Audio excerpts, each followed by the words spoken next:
والله هعملها بطريقه حلوه كبيره، والله لا هعملها بطريقه حلوه. جيت سافرت السويس عشان اروح سوق السمك، كنت رايح هناك ناوي اجيب سمكه متر، بس لما هناك لقيت المتر ده كبير وان انا ما عنديش فرن ان انا اسويه، فقررت ان انا اجيب سمكه اصغر شويه، لا كمان اصغر شويه، طب اصغر كمان شويه، لحد ما جبت الوحش ده.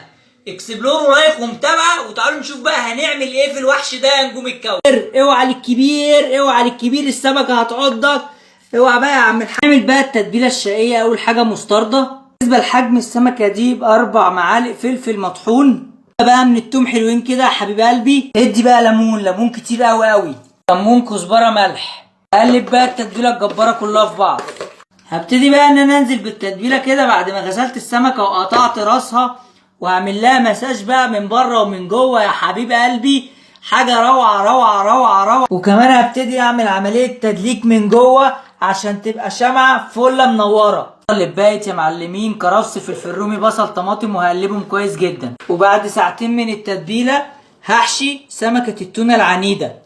هنعمل ايه بعد كده بقى؟ هلفها في فويل زي كده، وهنزل بشويه زبده بالشكل ده كله، وهدخلها في الفرن، احطها على الشبكه درجه حراره 180. ده هيكون اخر السمكه النص متر يا نجوم الكوكب. حاجه روعه جدا جدا جدا جدا جدا جدا.